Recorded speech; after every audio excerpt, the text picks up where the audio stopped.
c'est le reste de la société occidentale, enfin de ce qu'on appelle nous les sous-chiens, puisqu'il faut bien leur donner un nom, les blancs, à qui il faut inculquer l'histoire de l'esclavage, de la colonisation.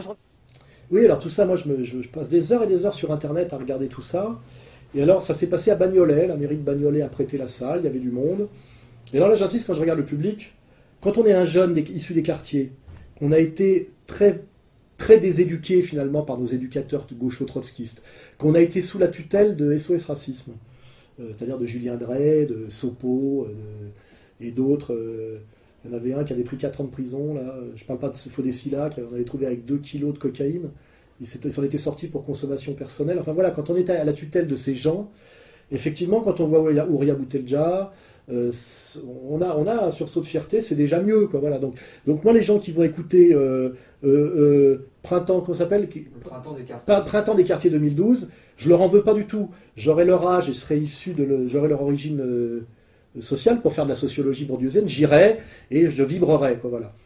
Mais moi, j'ai regardé, j'ai essayé de comprendre. Alors je vois déjà, il y a une tribune où il y a Ouria Boutelja, Tariq Ramadan, Alain Grèche. Voilà. Alors moi j'invite par exemple Alain Grèche, le monde diplomatique, c'est celui d'ailleurs qui parle le moins, il regarde les autres, on a l'impression que c'est le cerveau supérieur.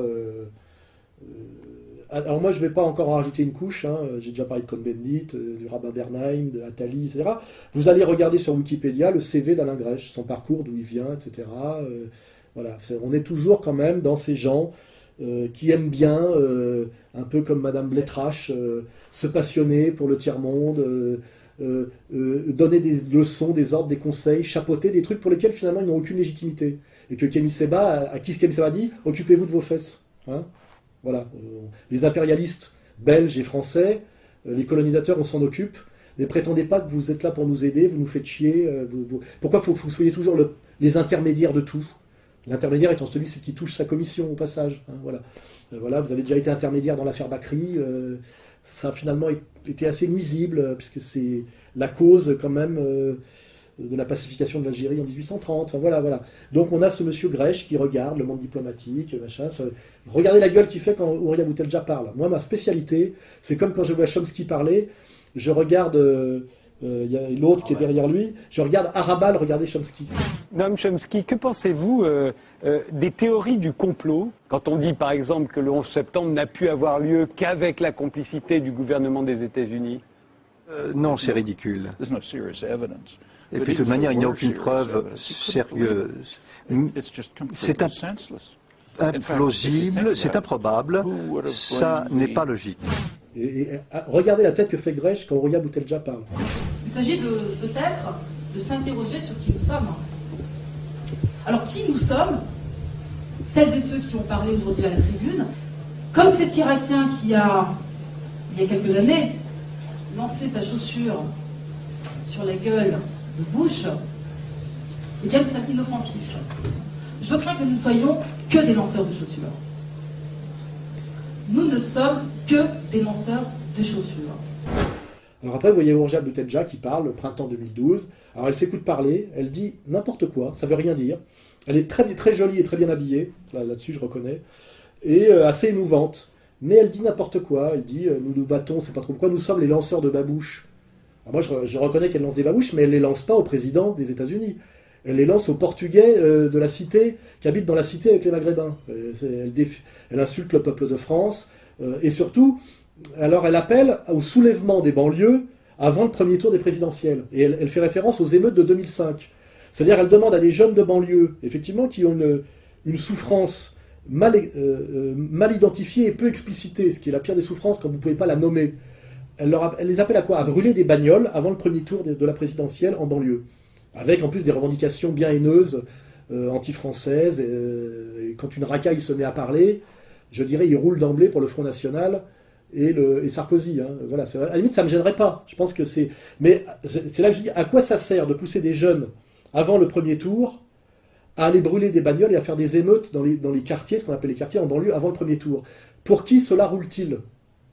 Pour la pire droite sécuritaire et sioniste. Parce qu'évidemment, les sionistes vont dire, voyez, ces racailles de confession musulmane issus de l'immigration arabo-musulmane, tout ce qu'ils savent faire, c'est brûler des bagnoles, crier leur haine du peuple de France, et nous aurons évidemment, la LDJ le fait très bien maintenant, une belle manifestation pour la paix, la fraternité, les pâquerettes, comme le dit Dieudonné, avec des drapeaux français, de juifs bourgeois très bien élevés sur la ligne Zemmour, avec des drapeaux français qui, eux, défileront, comme ils l'ont fait la dernière fois, dans le 8e arrondissement. Donc moi, je dis à Horia Boutelja, à quoi ça sert cette ligne politique du pire, le pire, parti des indigènes de la République? Et là, je fais petit rebond.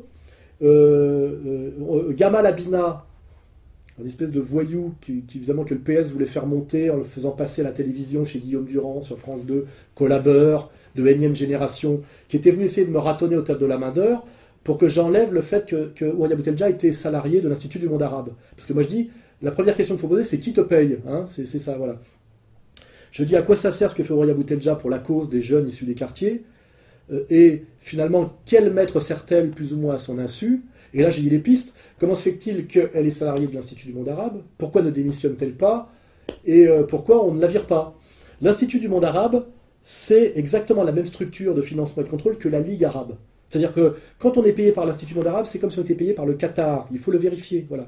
Donc quand on est payé par le Qatar, on ne fait pas forcément un boulot pour aider les jeunes Français issus du Maghreb et de confession musulmane. Il ne me semble pas que le Qatar, ce soit sa ligne en ce moment et sa tasse de thé. On fait plutôt le boulot pour les impérialistes américano-sionistes. Voilà. Donc à un moment donné, soit on comprend ça et on arrête de déconner, soit on l'a déjà compris et on continue de faire ce qu'on fait et c'est qu'on travaille pour l'ennemi. C'est ça que je veux dire. Ou alors, et puis qu'on se dit, de toute façon, c'est ça où je passerai plus sur la photo, parce qu'il y a un peu de ça aussi. Il y a un narcissisme, à un moment donné, on a pris l'habitude d'être invité à la télé pour cracher sur le peuple de France, c'est-à-dire lancer des babouches, pas sur l'équivalent de George Bush en France, mais je vous dis sur le petit peuple français qui souffre. Parce que moi, si on lance des babouches sur Sarkozy, je suis très content. Mais j'ai jamais vu aucun membre du PIR aller défier le pouvoir sarkozyste, approcher l'Élysée, décrocher les oriflammes israéliens sur les Champs-Élysées quand on n'a pas voisé les Champs-Élysées d'oriflammes israéliens. Je ne les ai jamais vus faire autre chose que de me faire chier moi, lâcher Dieudonné, critiquer le français de base. Voilà, c'est ça le problème. Donc cette espèce de colloque à Bagnolet, là, quartier printemps 2012, je trouve que ça pue. Et le dernier qui était là, qui est encore autre chose que Grech et que Horia Boutelja, mais c'est un peu une espèce de troïka, était Tariq Ramadan. Alors Tariq Ramadan, c'est un autre niveau. Donc Grech, il disait rien. On a l'impression que c'est le marionnettiste avec le marionnette. Il regardait, il se frottait le menton. J'ai connu ça, j'étais au Parti communiste français. Comment dirais-je, des patriotes, enfin des ouvriéristes français comme ça, on en avait plein au PC. Il y avait d'ailleurs Madame Blettrache, vous voyez, il y en avait plein. Jamais travaillé en usine. Vous regardez leur CV. Le peuple, ils ont que le peuple à la bouche, mais ils n'en sont pas, ils n'ont jamais fréquenté, ils n'ont jamais bossé. Voilà, c'est toujours pareil, c'est le manipulateur cosmopolite. Alors il peut être de gauche, de droite. C'est un peu comme Cohn-Bendit qui disait avant j'allais aux manifs de toi, monsieur Orban, machin. C'est un peu comme s'ils allaient au cinéma. Est-ce que je vais voir un film de guerre ou un film d'amour? Enfin voilà, c'est des spectacles. La France est un hôtel. On donne des notes, on donne des brevets de République, des brevets on décide qui a le droit d'être pro-palestinien. C'est toujours les mêmes, voilà, qui décident. Nous sommes là pour donner les tickets d'entrée, de sortie, voilà, et vous jouez un peu, voilà. Enfin voilà, on est toujours dans la même configuration, voilà. Où le mot commun de tout ça dans l'absolu, c'est la domination. Hein. On est au-dessus de tout. Quoi qu'il arrive, on est au-dessus. C'est nous qui décidons, on donne les ordres, les brevets, on met des notes, voilà, etc. Voilà. Donc nous avons Monsieur Grech, voilà, qui est là, Ouria qui fait son petit numéro, payé par le Qatar. Et puis là, on a Ramadan. Alors Ramadan, c'est un autre niveau. Il est très bon. Alors on a deux problèmes. Les deux problèmes, c'est ceci. C'est que, interprète de l'histoire et interprète des mouvements, il y a deux pouvoirs avant le pouvoir. C'est le pouvoir de la terminologie et le pouvoir des termes du débat. Et c'est pas pareil. Les termes du débat, c'est l'équation. La terminologie, c'est la définition des termes. Quelque chose est assez grave aujourd'hui dans le monde arabe, c'est que au moment où cette polarisation est acceptée par les acteurs, les vraies questions sociales, politiques et économiques ne sont pas posées. Je suis là, il a critiqué les printemps arabes, l'ambiguïté des printemps arabes, c'est vrai, il n'y a rien à dire. Mais qu'est-ce qu'il fait dans cette troïka? Est-ce que Ramadan a envie de pousser les jeunes de banlieue à brûler des bagnoles avant le premier tour? Alors on a l'impression qu'il vient parce qu'on l'invite et qu'il ait une audience. Son discours est beaucoup plus subtil et beaucoup plus sophistiqué, mais malheureusement incompréhensible une fois qu'il passe derrière Horia Boutelja. Parce qu'il faudrait qu'il y ait des sas, je dirais, pour que les mecs s'élèvent. Donc, malheureusement, il est sur la photo. Et on dirait qu'il valide le fait que des jeunes, avant le premier tour, brûlent des bagnoles au nom des quartiers et du Parti des indigènes de la République, avec une affiche, je vous rappelle, qui est le détournement de l'affiche coloniale française, un empire 3 couleurs, où il met d'ailleurs un asiate qui lui a rien demandé, un noir et un arabe, comme si les noirs et les arabes, c'est-à-dire les maghrébins musulmans et les africains, avaient une quelconque solidarité dans le monde réel. Il suffit d'aller voir la pacification de la Libye post-kadhafienne pour savoir que les arabes et les noirs ne font pas cause commune, sauf dans l'antiracisme de Julien Drey et du Parti socialiste. Tout ça est de la mascarade, ça n'existe pas. Hein, il faut sortir du logiciel néocolonial de la domination, que ce soit d'ailleurs celui de Mitterrand qui portait le casque colonial quand il a été ministre des colonies, ou celui de SOS raciste de Julien Drey, c'est le même, hein, c'est le Parti socialiste. Ça remonte à Jules Ferry, hein, si on remonte derrière. Ça remonte aux lumières maçonniques sur lesquelles s'extasie Payon, hein, voilà, qui a fait la pacification la plus violente, la plus brutale, la plus mensongère de toute l'histoire coloniale. Hein, voilà. C'est pas Lyotet. Voilà, enfin, tout ça demande un peu de culture. Ramadan a cette culture. Malheureusement, quand il se commet entre Grèche et Roya Boutelja, il valide quelque chose. Je ne vois pas le rapport qu'il a avec Grèche. J'aimerais bien qu'on comprenne, en tant que leader musulman, je ne vois pas très bien le tandem. Voilà, à mon avis, c'est pas compatible. Et surtout, donner une caution à Roya Boutelja, c'est un peu ambigu aussi. Alors je sais qu'il a besoin d'espace pour fonctionner, mais moi là on me propose d'aller parler dans un truc un peu chapeauté par les identitaires, j'irai pas. C'est un peu l'équivalent de ce qu'ils avaient fait à Charenton, je crois. Voilà, j'irai pas, c'est un peu leur Charenton à eux. Et je dis, le problème de Ramadan, c'est que il est très intelligent, très cultivé, je suis sûr qu'il est capable d'analyse très fine, très poussée, assez critique et assez autocritique sur des tas de sujets. C'est pas Nab, hein. La vision de l'islam de Ramadan, c'est très au-dessus de celle de Nab. Voilà, c'est pas un flatteur du monde musulman, il connaît le monde musulman, c'est pas un touriste non plus, c'est un touriste en France, comment dirais-je, Ramadan de fait, parce qu'il y vit pas, et comme j'ai dit, il n'en connaît que les hôtels et les aéroports, mais en tout cas, il connaît le monde arabo-musulman, le Maghreb, la complexité de toutes ces factions, d'ailleurs plus ou moins strictement laïques ou religieuses, sur les frères musulmans, les salafistes de différentes ambiances, il connaît ce monde-là forcément mieux que moi. Mais je dis, c'est dommage qu'à un moment donné, pour des raisons qu'il faudrait qu'il explicite, il serve de caution par sa simple présence, malgré un discours qui n'avait rien à voir d'ailleurs avec l'Assemblée et le message qui était censé être promu du fief de Bagnolet. Il faudrait voir d'où le maire de Bagnolet, quel réseau, quelle obédience, etc. Que faisait Ramadan dans cette galère et dans cette troïka? Et finalement, il pourrait faire mieux que ça, c'est ça que je veux dire. Je ne pense pas que son intérêt en tant que fierté des musulmans de France, que je comprends parce que c'est mieux que l'imam de Drancy, j'espère qu'il n'est pas là pour pousser les jeunes avant le premier tour de banlieue à crier Allah Akbar en brûlant des bagnoles, parce que ça serait exactement le même résultat que les types qui ont tué au service des services français, anglais, israéliens, américains, ont tué Kadhafi, en le sodomisant, je rappelle. Ils criaient aussi Allah Akbar, et ils ont aussi mis la Libye, qui était le pays le plus développé de l'Afrique et qui avait le plus haut niveau de vie, ils l'ont mis à feu et à sang. Voilà.